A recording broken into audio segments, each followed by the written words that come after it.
Hi guys, welcome to the Big Three. My Smith with Ear Tears. Strive, thrive, live, and as I say every day, live the life that you deserve and grow through challenges. I'm here today with my good friend Geneva Crawford. Geneva's a good friend of mine. I've known for, I'll probably say 6-7 years now. We work together in hospitality, and now we've sort of gone off into our own respective fields.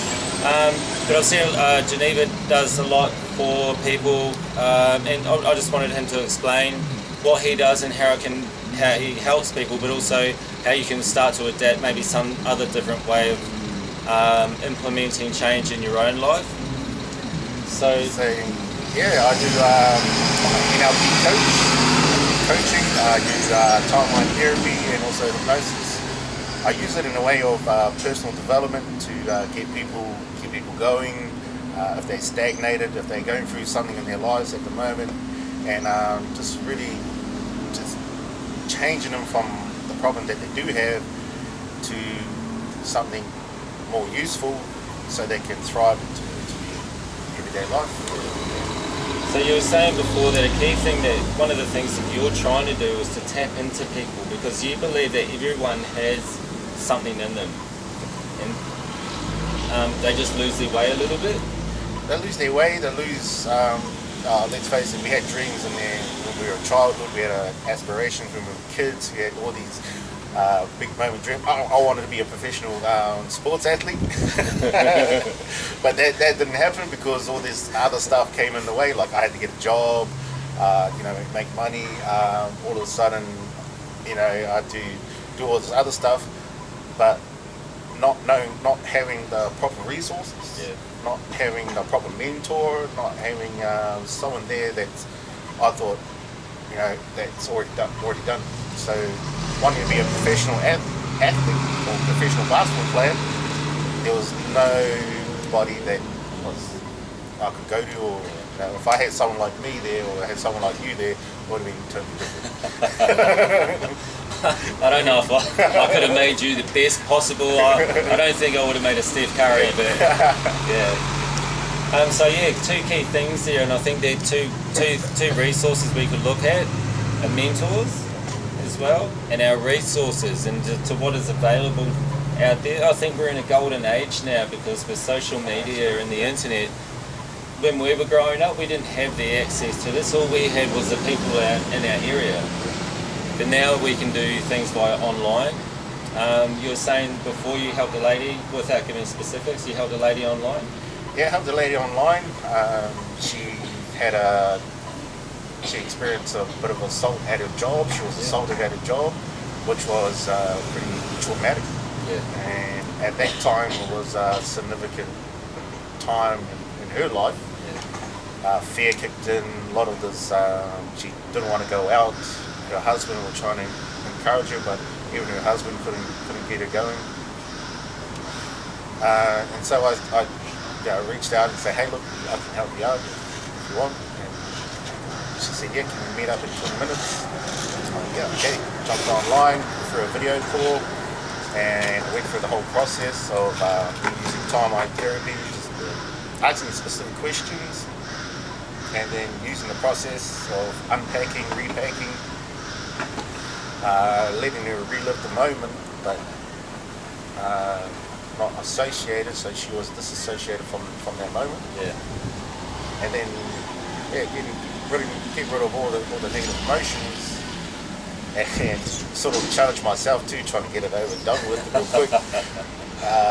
Try to challenge myself, and got it done in about 40 minutes. In 40 minutes, she just went from being absolute no control of her life to having complete control, plus having the emotions of Atukumi Almo, doing backflips, that she was like, she was being this happy person that she's meant to be.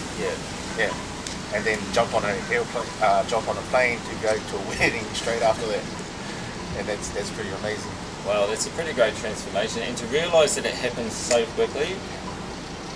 Do you think it's possible for a lot of people to experience that change? Yeah. We believe in the realm of NLP that you can become happy in an instant. Yeah. Like, happy is not actually a goal. You because you can have that right now. Yeah. So if you put it as a goal and you got it right now, then you've achieved it, then you'll stop yourself from achieving other things. So when, like, you can probably do this at home, a little exercise, you know, you can go back, you can think of the last time that you were happy and you fell on the ground, you were laughing, that time when you were happy on the ground and you were falling to laugh, you have a picture of it, and once you have a picture of that moment, just enhance the sounds, you know, the contrast, what you see and everything when you're in that moment. Yeah. Okay. And a lot of people, we all have those times. Yeah. We got one time somewhere. It could have been with a friend, a cousin, uncle, auntie. We could have been down at the park. It could have been seeing someone do something funny, like fall over or hurt themselves. So if you Could can, have got kicked in the nuts. yeah, if you can become mad, angry in an instant, definitely become happy in an instant. Wow, that's a really good thing. If you look at a lot of fighters, they talk about how do they get in the zone to go and do that. They have a moment or a time where they get into a headspace, and that's where they go. Yep. So, but we can adopt that to so many other things. We don't just have to use it as anger or negative emotion. You can flip it and turn it into adrenaline. Yeah. Turn it into excitement. So is this the whole turn the Fran upside down sort of thing going on? Turn it upside down. But there's a whole process, and everybody has a process, the way of doing things. They have different strategies of doing things. It's just tapping into it, so they can trigger it and use it anytime they want. Okay. So where are you originally from? We'll talk about a little bit about yourself. Yeah, I'm from Hawke's Bay, Napier, a little suburb called Moranui. It's not the most positive place to strive, but if you look for positive, you definitely find something in there. Yeah. But so Moranui, what I knew was the sort of environment it was growing up. You know, you got the gang related, Mongol Mob, Black Power. You got all the gangs in one place. You know, poverty was pretty good. Really good at poverty there. Yeah. They did one thing good. Yeah, they did poverty really well. Yeah. But you know, it was government housing and stuff like that. So that sort of all I did was concentrate on playing basketball. Yeah. Sports was a main key thing for me. Kapaka was a key thing for me as well. Yeah. So I didn't really concentrate on those sort of surroundings or you know, influences, you could say. So a lot of what we're trying to do over here is to also educate people back over there from Australia to Aotearoa as well. A lot of what I try to do is reach out to those people in those communities. Also here in Logan, where we're living now, and Slacks Creek and Kingston, but back home as well. And so for those people who are growing up in those circumstances, a good way to start to think about where they're going in their future would be to start doing sports, start going out and doing things that make them happy. Yeah, doing things that make them happy, because times has changed from when I was a kid. Yeah. Like you got kids swiping iPads, iPhones and everything, so all the information's there. Yeah. Like you say, we live in a golden era. Yeah. Information is at their fingertips, it's at the palm of their hands, but it's what they're focused on. Yeah. Would you recommend that people adopt a form of NLP in their own lives? Well, that's the secret. Yeah. We're already doing it. Yeah. We just don't realise we have it. Yeah. So if you know you had it and you have good intentions and a purpose, you can utilise it. Yeah. So the resources are there, but people are choosing not to see them. Okay, is it because they're choosing one emotion over another? Yep. Because they think it's going to work faster or it's more effective? So we live in a McDonald's era. Yeah. Oh, okay. What's that? Like everything's got to be now. We want it now. Yeah. So as everything's wrapped up in the burger, even though the burger is not, you know, McDonald's not the best burger in the world, but it's the service. It's quick. Yeah. It's cheap. So everybody wants it now. Yeah. So it's, they want pleasure now. Yeah. So you got to have a look at that. Also, if you can use that, utilize it in a good way. Yeah. Obviously you'll get better results. Yeah. and you'll adopt those ones faster. Yeah. And they'll be your natural first response. You did mention something before about the Swiss cheese. Yep.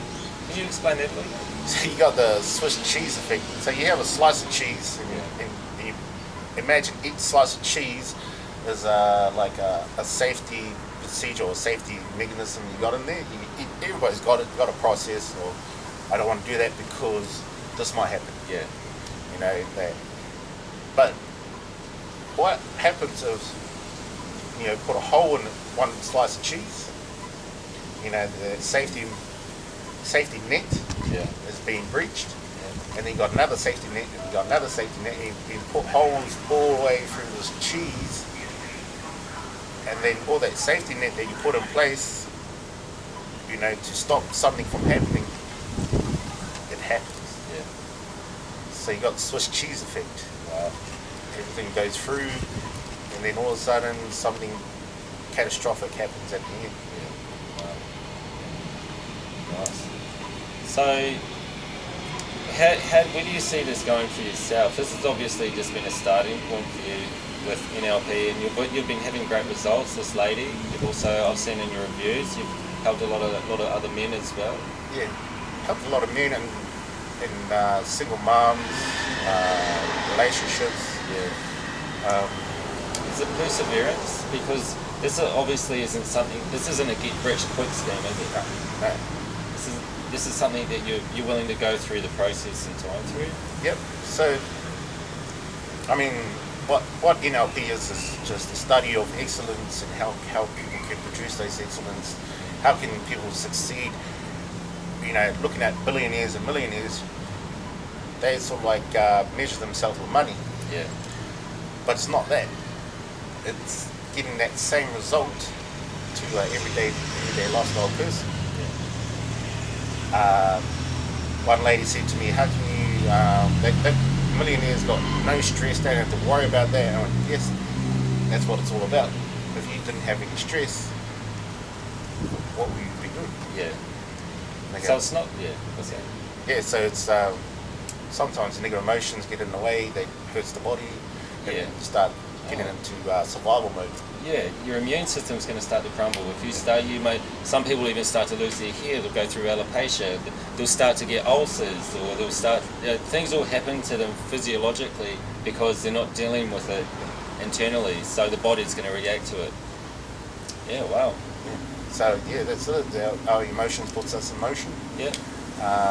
If you feel diseased, Yeah. maybe it's a negative emotion connected to it. Yeah. So I mean, these millionaires did feel stress at some time, right? But they've just learned that emotion wasn't working for them, and that they had to adopt a new way. And yeah, so that's the way to do it. Yeah, that's the way to do it. Like less stress to the body, Yeah. the better the outcome. More productive as well. More productive, yeah. And obviously, I'm human. We're all humans. There's no easy way of getting there.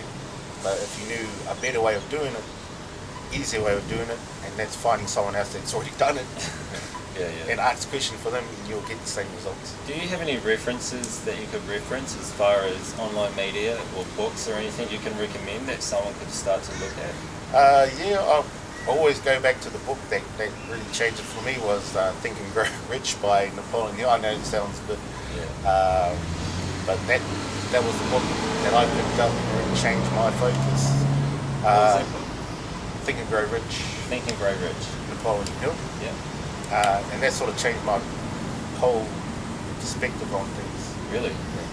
Had you read many other books before, like Rich Dad, Poor Dad, or any other books that try to tell people how to change their way of life or anything like that? No, that was the only book. That was the only book? That was a book that really started it. Yep.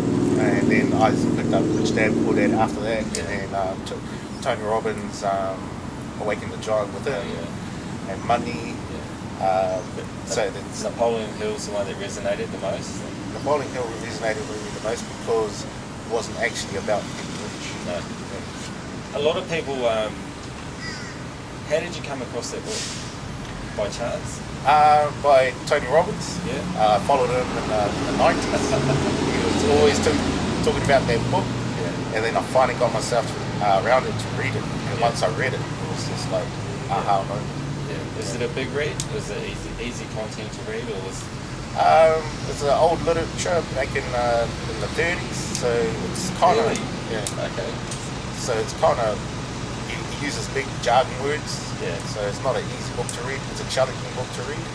I reckon if you find a book that challenges you, I reckon definitely. It must be a good book if it's still getting published, it's still getting heralded 80 years on, and it's still being thoroughly recommended. Then it must.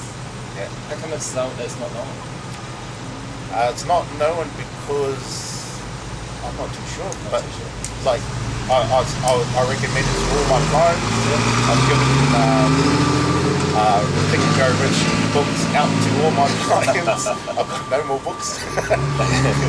So that's probably one thing when we talk about, because a lot of these books are about get rich sort of ways for people to ascertain abundance and wealth, but it's not necessarily about the abundance and wealth. It's about the mentality and the spirituality that people adopt from it, right? Yeah.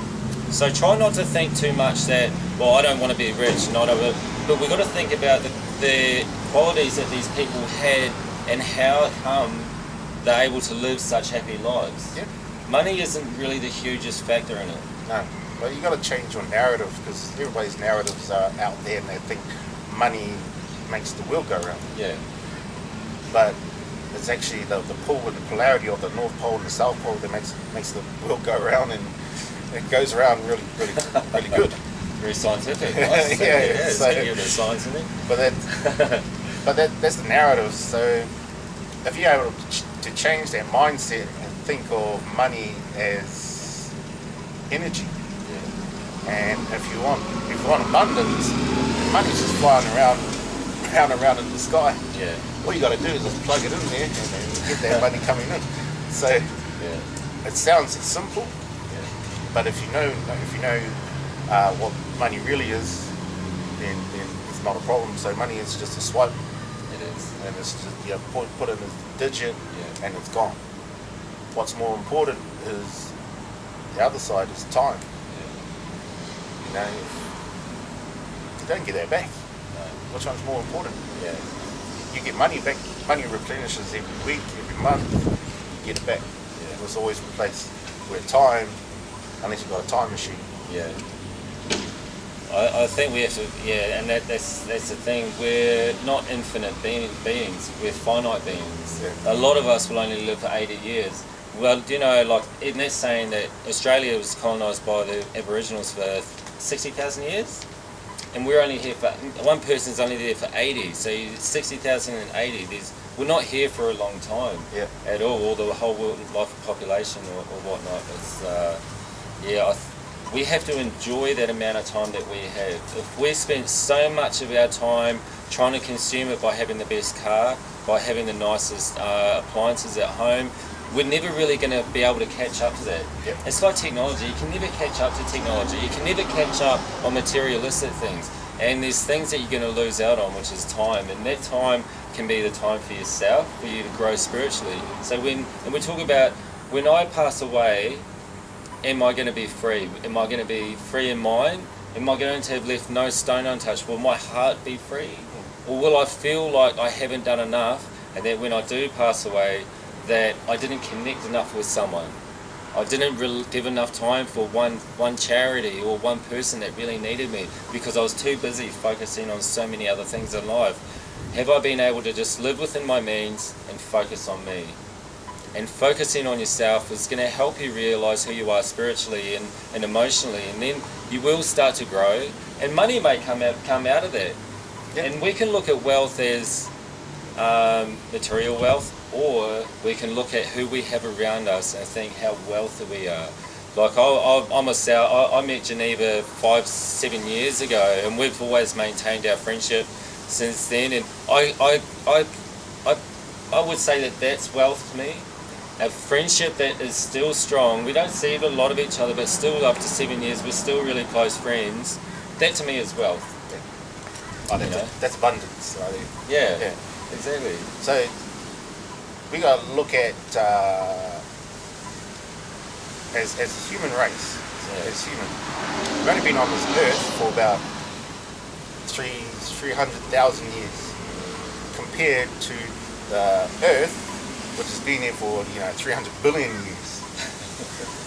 So if you were to put it on a 30 centimeter ruler, Oh wow. we come over here, and we look at our life, which is like just not even a millimeter. Yeah. So our time, we're looking at one, like I'll just say 0.5 seconds. Yeah. So you got a 0.5 seconds to spend on this earth. Yeah. And it's try not to think in a morbid way, but in a more realistic way. Yeah. I mean, what are you going to do with your time?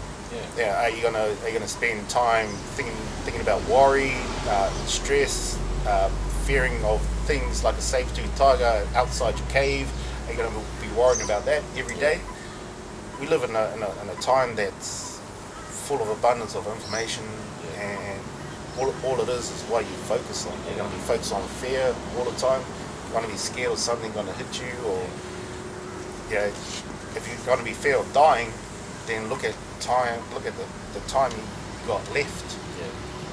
No, I think that's one thing I picked up from NLP is that you're able to focus more on those happy times. Yeah. And you're using that for the rest of the life that you have, right? Yep. So is there any sort of times in your life that you sort of recall? There's plenty. I'm human. I made all the mistakes, and I'm still making mistakes, but at least be able to learn from them. So I get a particular time where, say, broken up with my partner, left me devastated because I lost everything. That put me in a place of anxiety, shame, fear, all those anger, all those negative emotions just rolled up in a big ball that just didn't work. Yeah. But thankfully I had these new learnings that really got me out of it. They looked at things like looking at different perspectives, so giving me a bit more options, and gave me something like a bigger world to look at. So, and also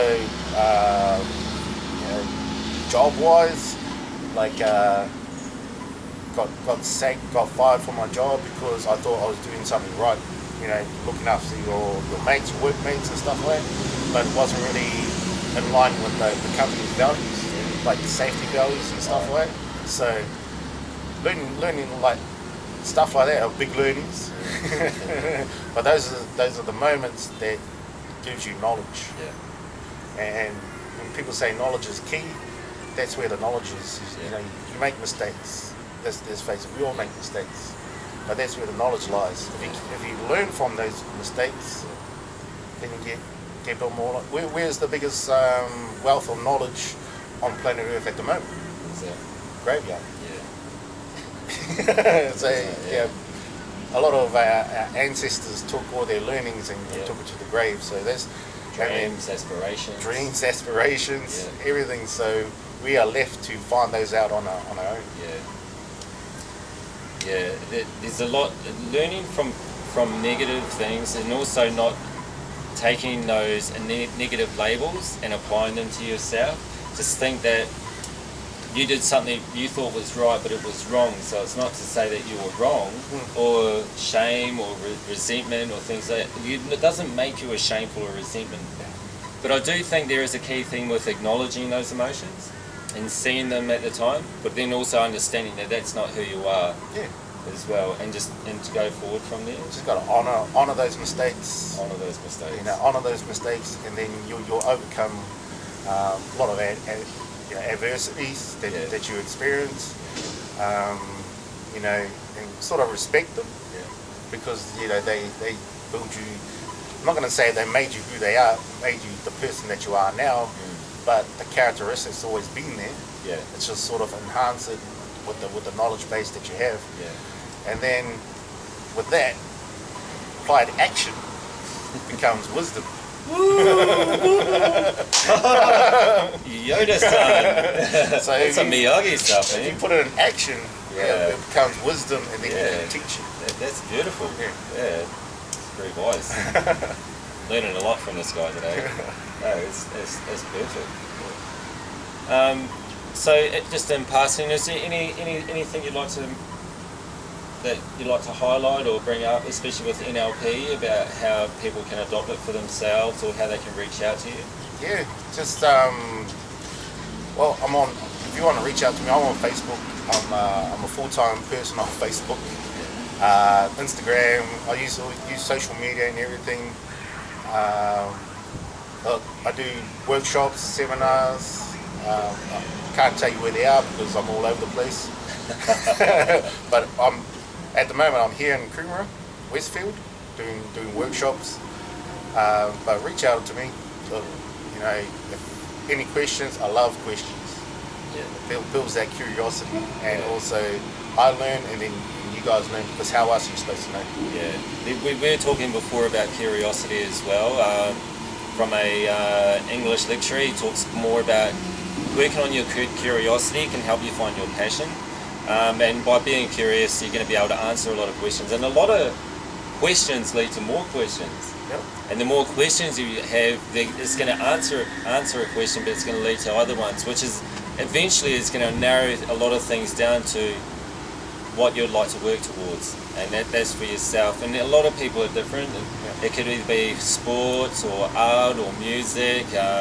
It could be something as simple as birds. Someone who's fascinated with a bird, then all of a sudden they want to go and learn about birds. And no matter how silly it is, never think it's so silly that it's not worth investigating or being curious about.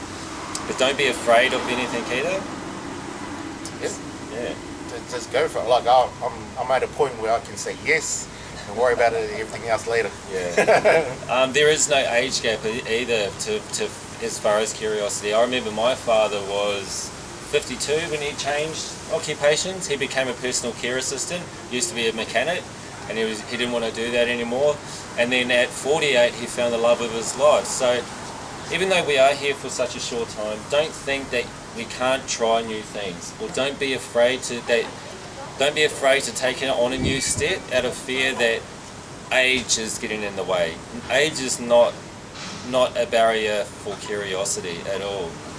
I do believe that NLP is a great way for you to adopt new ways to start to change the habits that you have, or change your mindset or mind frame, as some people might say, to a more positive outlook. Because the more positive you are, the more curious you're going to be, the more open you will be. So I definitely think I actually think looking at NLP, Neuro Linguistic Programming, is a great way to start your journey forward and onward. Because sometimes we need a platform. It's easy for someone to say, think positively, just change it. But we need a platform. NLP gives us that platform to start, right? NLP is just the basis behind the basis. Yeah. So you can build whatever you want, whatever you're focused on, and it's a platform for it. Yeah. A lot of people out there using it. Yeah. I've seen them, like there's presidents using it. There's billionaires and millionaires using it. There's a lot of successful people out there actually using NLP and using it as a platform to really catapult themselves to whatever they want, wherever they want to be. And you don't have to buy a whole ton of stuff, because you already have it on you, don't you? Yeah. It's all. What NLP is a natural resource. Yeah. But you don't realize you have it until you have it. You carry those resources with you every day. Every day. You actually got them on you now. You got them on that. You use them every day. Yeah. But you just take it for granted. Yeah. If you want them, I'm telling you, get on Facebook and look for Geneva Crawford. This guy will help you find it. Well, it's already there. Only come to me if you want to be access to the next level. Yeah. It's all about unlocking and unlocking levels. There are a lot of levels out there. Yeah. And there's you got your survival mode, you got your tribe mode, you got all these different levels to unlock until you can save the whales and stuff like that. And you can make millions of dollars and stuff like that, but only if you want. Yeah, I guess that's the other thing. In saying that only if you want it means you're going in with no doubt, no questions, A lot of open mind. Yeah, you've got to have that congruency. If you don't know what you want, you won't do it. So, and when we say that, give us examples. So, know what you want. So, it's more like you want to be free of demons. Do you want to be free of negative thoughts? Yeah. So, be more focused. Knowing what you want, is a start. Yeah, because it can be a very broad, general sort of. So, if you know what you want, and if it's in line with your values and your in line with you, what's important to you, your values, and if it's something that you really want to do, there's a process, there's a strategy of doing it, and if you knew that, you'll definitely have a path to follow. You have a journey to go, and you'll find all the resources that you need, and sometimes other things come in that you attract, like the laws of attraction. So if you attract positivity, you're going to get positivity. If you attract negativity, you're going to get negativity. So it's all about knowing what you want. Without a doubt. And it's crazy how once you do start thinking positively, you start doing positive things, naturally you don't worry about the negative things because you've got so much positivity happening. I definitely noticed a big change in the last 3 years since my life changed in a whole different direction. I started to getting to know more positive people and be surrounded by more positive people. And I actually go home and I am actually a little bit more positive now, and I'm more positive about the next day, the next week, the next month, and the future going forward. You know, the years aren't now, oh man, the years have just gone by so quickly and nothing's happened. It's just been work. Now it's like, man, there's not enough days in the year. I wish there were more days. I've really enjoyed this year. Like, so much has happened. I can't believe it's finished already. And that's mainly from doing things for myself and doing things for others. I've really found a great benefit in reaching out and helping others. I think that's been a really big thing for myself. Absolutely. Like empathy, I love empathy. Empathy is a great thing to have because you can ask the questions and say, are you alright? And have real empathy about it, which changes the perception and persona of someone who's not. Yeah. You know, because positivity is such an addictive thing. It's addictive. I mean, if you want to be addicted to something, might as well be positive. Something more worthwhile and long term as well. Yeah, it's better for your health. Yeah, it's better for your health. Yeah, man. Yeah, absolutely. And you know, when we do switch your positive mindset, positive frame, and you're doing things for others, you attract things that you never ever thought that would come. Yeah. You know. And I think the reward systems from it are much more beneficial to you. Like when you start, the benefits from being positive is you feel better about yourself. You feel better about having made someone else feel better, even if for a second. You know, how are you? You're looking good today. Or can I help you with those things? And seeing the intrinsic value from helping other people can start to have a more infectious result on yourself, but also on them as well, because then those people feel good, and so forth and so on. So yeah, so it works. Yes. Just got to apply it. Yes. Okay, well, thanks for your time, Geneva. All good, brother. Thank you. My big brother. Appreciate it. Yeah, man. Thanks, bro.